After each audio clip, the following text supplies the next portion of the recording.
Hello, ladies and gentlemen, and welcome to another edition of the Ultra Confusion Thursday Night Hangout. I, of course, am your host, Charlie, and I'm joined once again by the prolific commenter himself, Zealeus. Yeah, what's up, Mr. Charlie?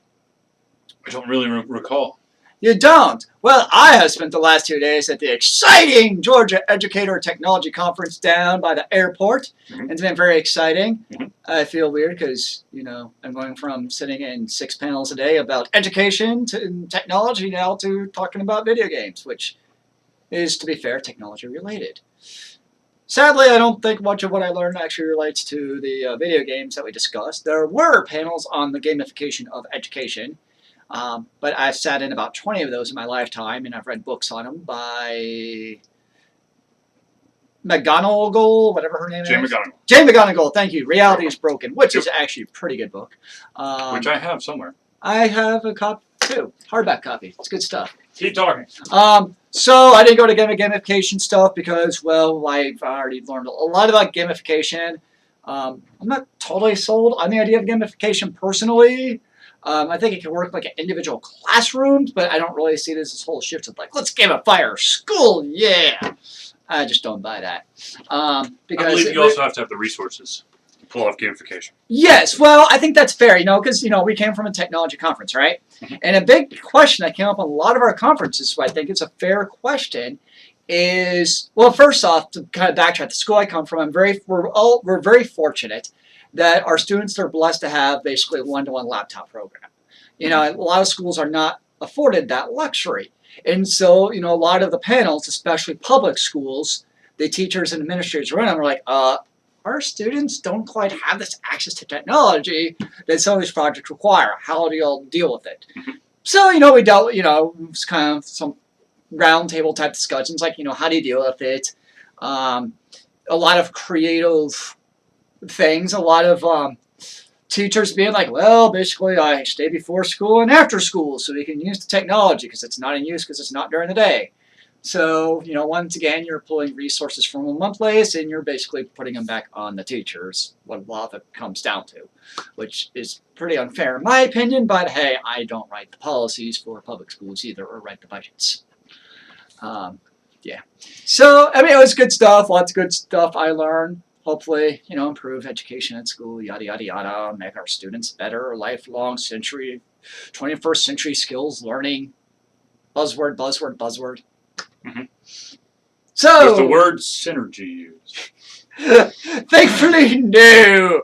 Although it was kind of funny because the keynote speaker, he talked about, even you've heard about No Child Left Behind, Common Core Standards, and like they're all 4-letter acronyms. And the joke's kind of like, what's the next 4-letter word? I mean acronym. That's going to be in education. Because it's like every 4 to 5 years, there's like the new big fad for education and what's going to make people better, which is kind of true because, I've been going to these tech conferences for about 7 years now.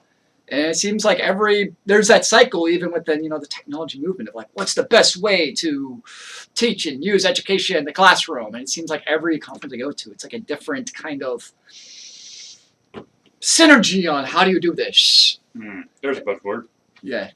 So there's my buzzword of the day. Unsynergize your technology so you do it the way that you need to. Sure. Okay.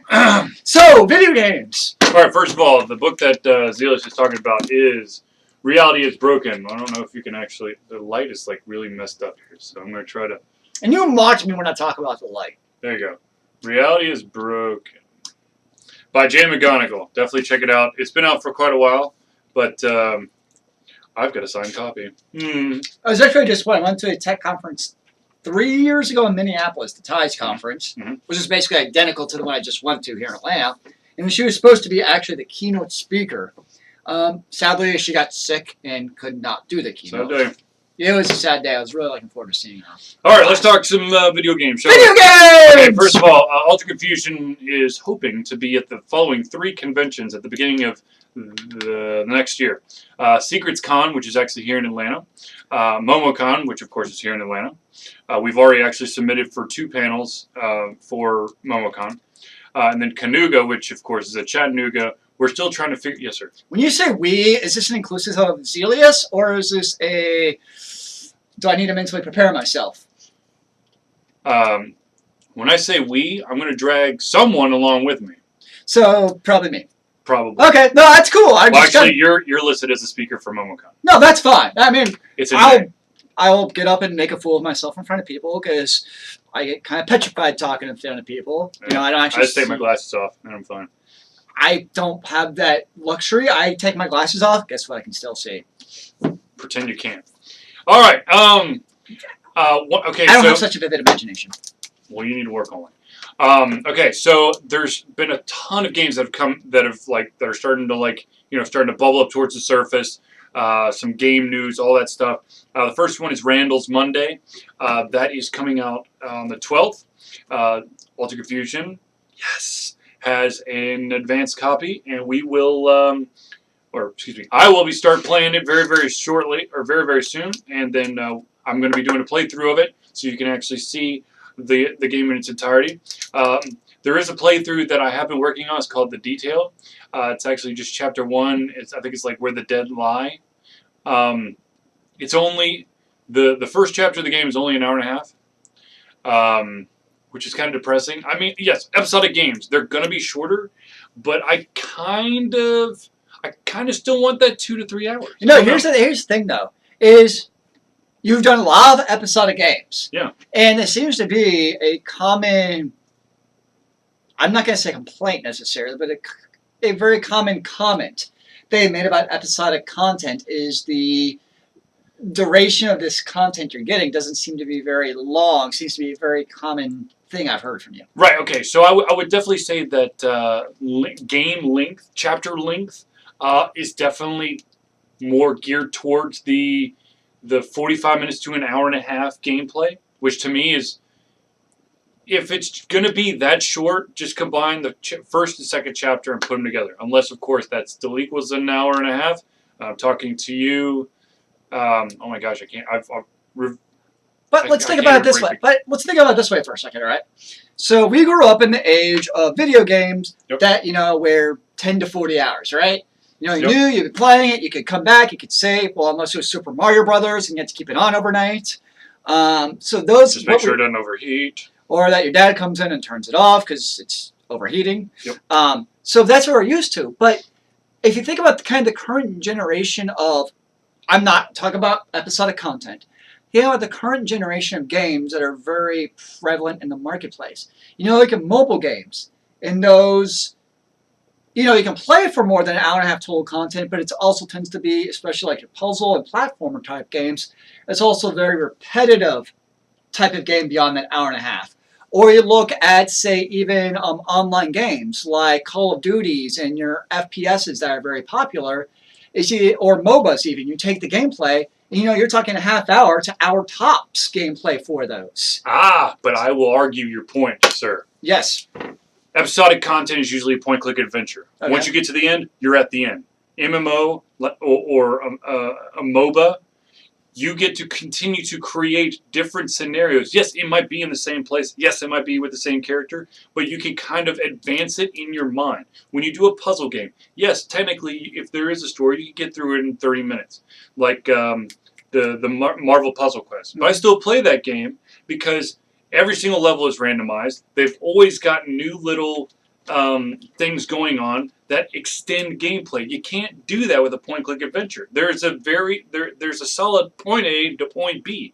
Okay, fair enough. So let me phrase this in a different way then. Mm-hmm. We're looking at through our lens of being used to the longer games. Mm-hmm. What I'm getting at is maybe the upcoming generation of gamers don't see it as big an issue because they're used to shorter sit-throughs on games. Yes, they can go back and repeat it, but you kind of get that one gameplay. Yes, they'll go back and do it 1,000 times. Right.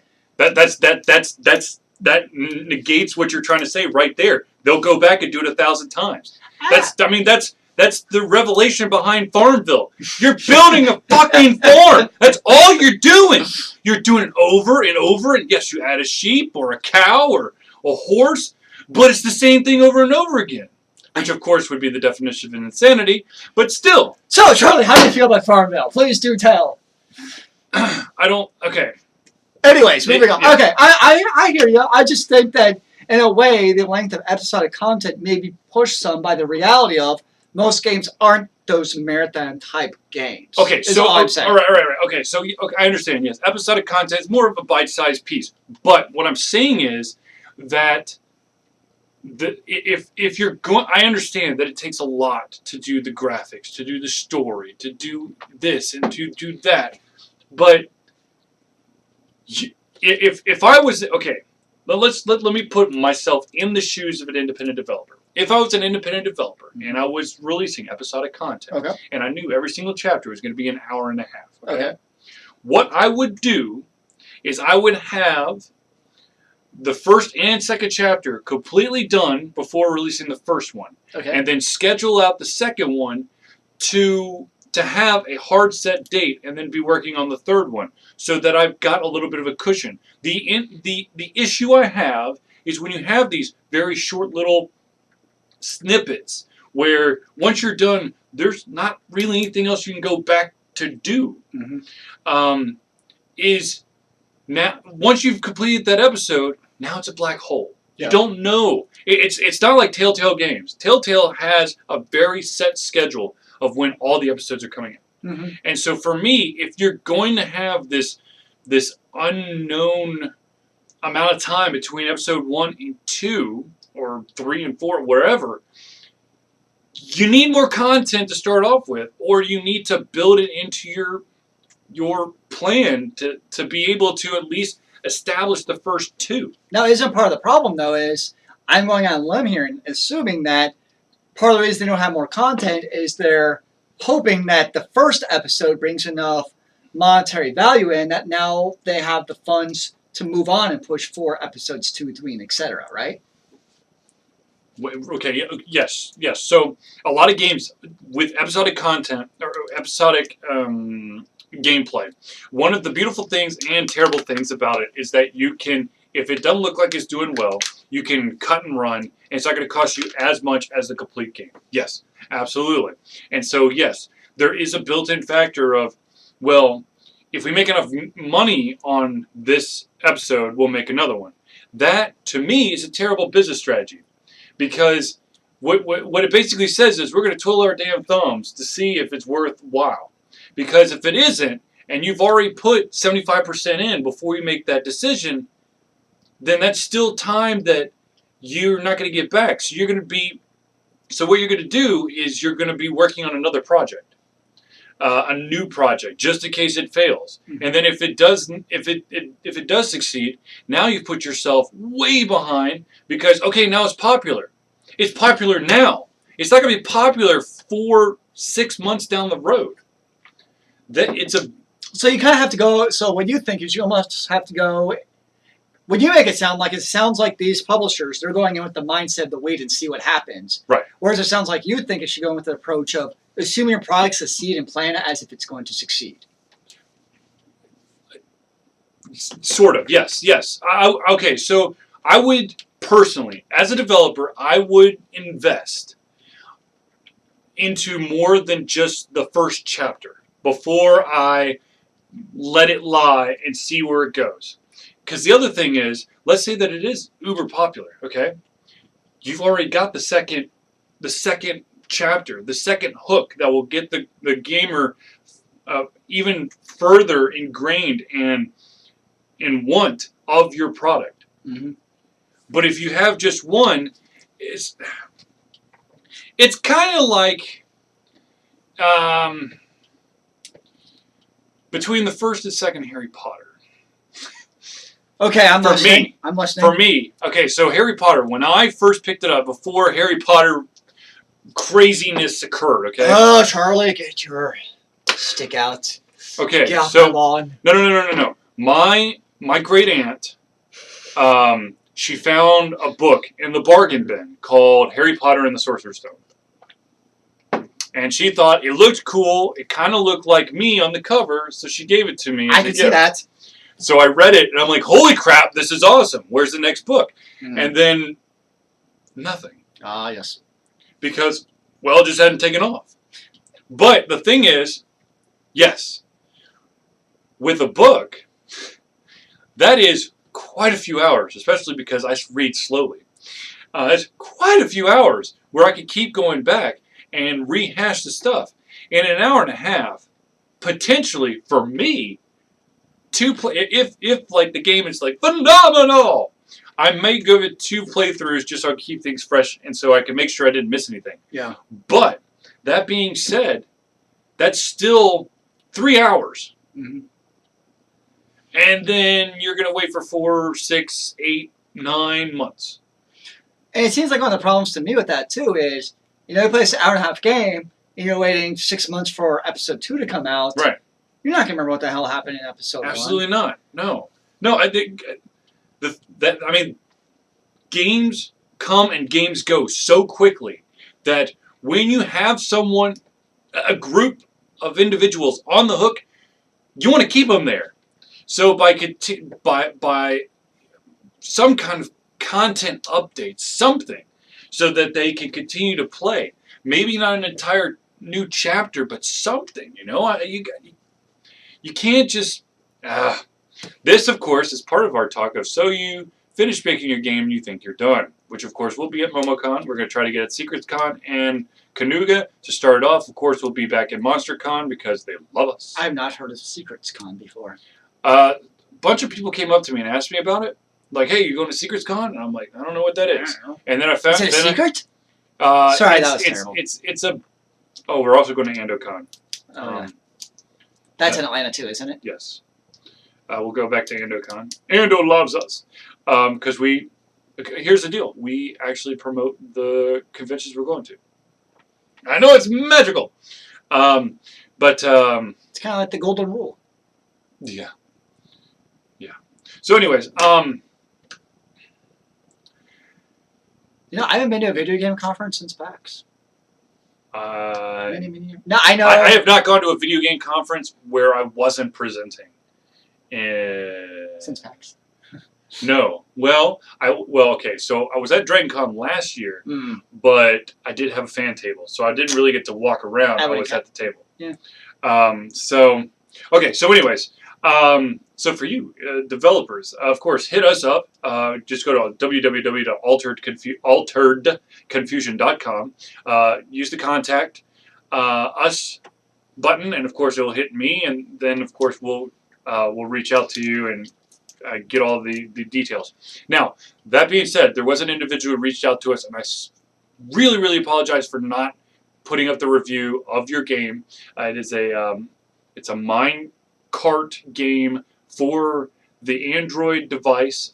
Basically, it utilizes the tilt feature, where you're basically trying to collect these gems as they're falling down from the screen. And then, of course, as the game progresses, the stuff starts falling faster and faster. And, of course, there's more bad stuff that comes in as well. Actually made me think of something else. But I've actually done the outline for the review. I just haven't actually written it. So I'll just write that in here. And expect a review of the detail, which actually, I'll give the developers of the detail some credit. This one is actually more of a pick your own adventure. Yes, it's only an hour and a half long, but it's not like you pick an action, you sit back. There's like a fight sequence where you have to be vigilant, where you'll be given an option for a little bit of time. Either you punch the guy, you try to poke him on the eyes, you try to get him off you, you try to tackle him. You might try to tackle a guy who's shooting a gun, or you may try to duck for cover. You may try to press an individual who's in the interrogation room. You may try to physically harm that individual in the interrogation room, which I did. I slammed the dude's face into the table. You bastard. I know. And he got off, but damn it! Apparently, that's not what you're supposed to do. But anyways, this game is definitely the exception to the rule.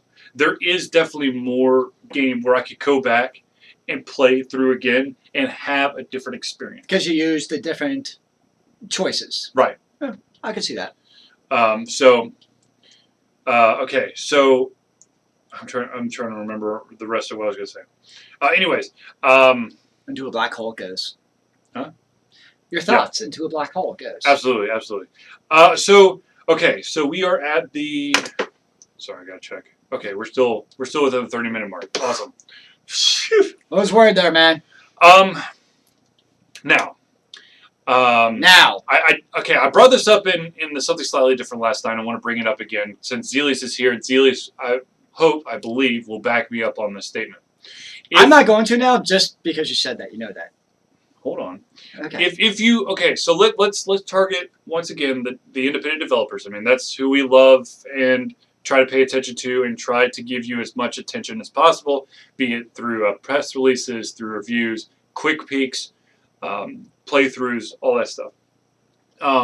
If you're looking to get a very complex game going, I highly recommend going to some of the most complex rule systems known to man. And by that, I mean there are a ton of pencil and paper RPGs out there, especially Dungeons and Dragons. It works. It may be confusing as hell, but it works, and you can understand, and you can kind of interpret the layers. Now, of course, there are tons of games out there as well. Lots of board games with tons of rules. What was that game we played? Oh, Twilight Imperium. Good lord. Yeah, that which is an awesome game. It only took 4 hours to get through the rules, and we didn't kill each other in those 4 hours. It was very impressive. Or yes. The second 4 hours. Yep. Yeah, it's a very complicated game. Like you said, lots of rules, but I think when you're driving at those, it makes sense. Like those rules, when they all come together, yes, they make sense in totality. Like you need all those rules, but there's a logic to them. Right, absolutely. If you just try to throw things in willy-nilly and you don't really test them, I mean, when you look at a game like Twilight Imperium, like any of the Dungeons and Dragons stuff, the rules have been basically raked over the coals to try to show you, to actually basically try to eliminate the loopholes and to strengthen the game so that you enjoy the game and don't get lost in an endless loop that basically goes off into La La Land. I can see that. That's, of course, what we try to do at Chris's of Prion. That's why there's 14 revisions of it. And number 15 was scrapped somewhere. I don't know where it is. It's on a laptop. Maybe I threw it away. I can't remember. Or it's on Stormwind. Stormloader. Stormloader, take it. I was thinking of Warcraft. Yeah, you were. Speaking of which, BlizzCon is starting tomorrow. With Metallica! If you, of course, if you want to attend BlizzCon virtually, for a very low price of $39.99, you, of course, can purchase your virtual ticket. And listen to Metallica! For the closing ceremonies. You won't be able to listen to them the entire time. Technically, what you could do is you could just turn on your iTunes and then have a Metallica playlist going the entire time. I like the way you think, man. So you can have that. But did you go to BlizzCon one year? Yes, I did. Okay. And it was Tenacious D. It was nice. Yes, and somehow walking back from BlizzCon after the Tenacious D concert, I apparently walked back to my hotel in just my socks. I'm not exactly sure when I took my shoes off, but I took my shoes off. And you made it back to your hotel without even realizing it. Yeah. I'm not going to even ask. It's kind of like Las Vegas. Anaheim. Wait, I have to admit, Anaheim is a dirty city. It is not a very attractive city. I really don't need to know anything. So back to the rule sets. Yes. Anyways, we'll go back to BlizzCon here. BlizzCon. Back to BlizzCon.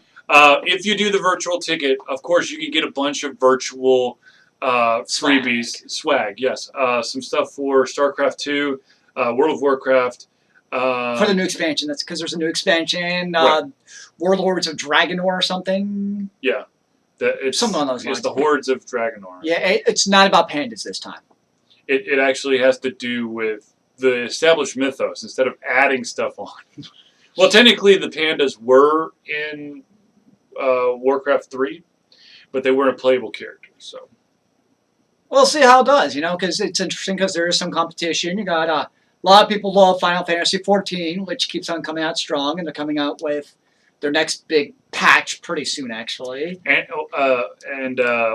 one of the other pieces of digital swag is you can gain, I think, like a special character for the Blizzard MOBA, which is Heroes of something. Yes, which is interesting because EA just canceled actually theirs. Yes, Dawngate. Yes. Which apparently was supposed to be groundbreaking. It was supposed to break all the rules. It's not another LoL clone. And then it ends up going bye-bye. Which, of course, to me goes, well, maybe you should have made a LoL clone. I mean, okay, so here's the deal. when you find a formula and it works, you kind of tweak it a little bit so that it's not a complete copy. You don't try to reinvent the wheel. I don't know if that's what Dawngate tried to accomplish. I'm going to be honest. I got a lot of free invites and closed beta keys to it, but I never jumped in because I'm not a MOBA person. I played LoL, and I mean League of Legends for obviously LoL MOBAs. If you know what a MOBA is, you probably know what LoL is. Anyways, I played it for about 2 months, and I sucked. It's one of those games. I mean, you know from playing Smite, unless you're willing to invest like hundreds and hundreds of hours and get RTI from it, you're not going to be very good. And to be honest with you, even at that point, there's still going to be those asshats that are going to probably try to rip you a new one, and if they do it enough, you're still going to quit. So that's what would happen with me. I mean, I was putting in like 2 hours every single night of Smite. And I was actually starting to really understand my characters.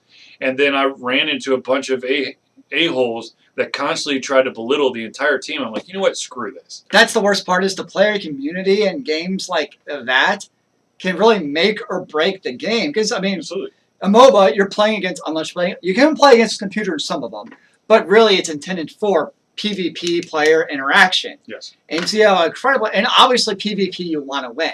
Absolutely. But there's a way to do PvP and still, like, Team Fortress 2, which I played for a long time, had actually a pretty good community. There are obviously always asshats. I mean, any online game's going to have them. Yep. But by and large, even the public servers on Team Fortress 2 were pretty friendly and pretty cool. You know, you didn't really encounter, and you also had, it was also really easy though because each server had its own server, so you usually had moderators, so you could ban asshats, and people knew the ban hammer would come out, and well-established servers would have that. So you had a pretty good community on those servers. Right. So I was always comfortable going to those, but that's one of the reasons I probably also never got into MOBAs too much, is you don't have that same quality control over the player community in a MOBA typically. Right. And so it's very easy. And I, kind of like you, I don't want to deal with that toxic community. You know, I don't want to be called nooblet every time I try playing and dying, because I'm going to die because I suck at them. Well, I mean, one of the most infuriating things about Smite, and I'm sure it happens in a bunch of other MOBAs, is that in Smite there's a game mode called... shit, I can't remember what the game mode is. But basically, you're assigned a random god, okay? You have no abilities of choosing what god you are. And then to have people constantly going, my god, you suck with this guy. Well, guess what, dumbass? It's the first time I've ever played with this god, so thank you. That's what really infuriates me, okay? Okay. I was about to say, you know, if I was given the option of doing PvP from time to time, maybe I would enjoy it. But let's be honest. When I play MMOs, I try to stay as far away from PvP as possible because I want to do my own adventure where I'm not dependent on some asshat wrecking it for me. And those asshats. Okay, ladies and gentlemen, we're over the 30-minute mark, but I do want to get this in. Congratulations to Elysian Shadows. They have now successfully, okay, they of course, a while ago, they successfully did their Kickstarter campaign. Kudos to you. They, of course, as a result, are releasing the game on the Dreamcast and the Ouya. They also put it on Steam, and now they have successfully gotten greenlit, which means I think Steam's going to help them publish the game, I think. Well, I mean, it gets published on Steam Light. That's something. Right, I think that if you go through the greenlight thing, I think you actually get some money for to help. I know that the Ouya version is Ouya, the company, is actually helping finance a little bit of Elysian Shadows so it can be put on the Ouya. Of course, for those of you who don't know, Elysian Shadows is a 2D RPG that basically brings back the love of like a Final Fantasy, of a Chrono Trigger, Secret of Mana, all that stuff is just... So it's a JRPG. Awesome. Yes. But it looks awesome. Damn. And to be honest with you, it's really cool to see the fact that they are putting on the Dreamcast. So they're like 140 playable characters? No, it's not Suikoden. Suikoden, 108 characters to get the correct ending. I got, let's see here, I have Suikoden 1 through... No, damn it. I've got 1, 3, and 4. 1, I have 106 stars. Fucking bastard. 3, I had 90. 4, I had 40. But Charlie, where is the Wicked in 2? I don't want to. Okay, so let me just. Okay. Sorry, I'm making you lie because I already know the answer. So once upon a time, when Wicked in 2 first came out, it was in GameStop, EB Games. I think it was before GameStop and EB Games merged. So it was actually EB Games in Lenox Mall in Atlanta. I had it in my hand. I was like $5 short. So I put it down thinking, oh, I'll get it the next time. Of course, the next time I show up there, they've already pulled off all copies of Suikoden 2 off of every shelf around the world because they didn't think it was catching on fast enough. And now, of course, it's like $400 for that. Or it could be like Magic the Gathering when I used to play, and I could have bought Dual Lands, the original Dual Lands, for like $15 a pop, and they're now all worth over $100, and I could retire if I had collected them back in the day. Now, if only Suikoden 2 had followed the Puzzle Quest way of doing things. Okay, Puzzle Quest, real quick. Puzzle Quest came out from a very, very little known developer. It came out on the DS, and no one knew about it. I actually knew about it. I don't know how that. Oh, they had a web-based demo of the game saying, "Oh, it's going to come out on the DS. You'll be really excited about it." And I was like, "Oh my god, this is really cool!"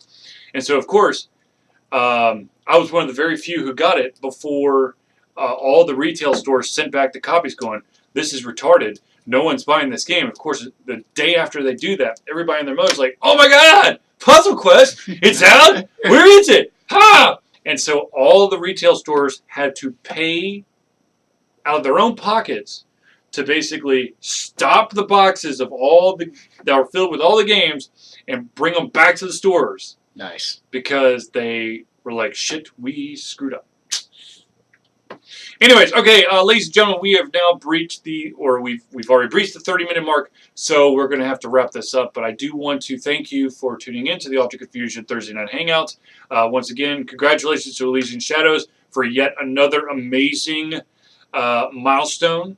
I hope continued success for you guys because you guys are awesome. I got to meet Falco, who is the most unique individual I've ever met in my life, but he's cool as shit. Is that his real name? Yeah. Okay. It sounds like a JRPG character. I know, he's so cool, right? But anyways, thank you for tuning in to the Thursday Night Hangout. For myself, Charlie, and Zealeus, it's been a pleasure to give you all that we have in our brains about the topics we have just gone over, which, of course, we no longer know because we actually just pushed all the knowledge out, and we'll have to regain it at a later moment. Yeah, I really don't know what we're talking about anymore. I see food over there. That's about all I know. Okay. And remember, kids, keep on gaming in the free world. Amen to that, brother.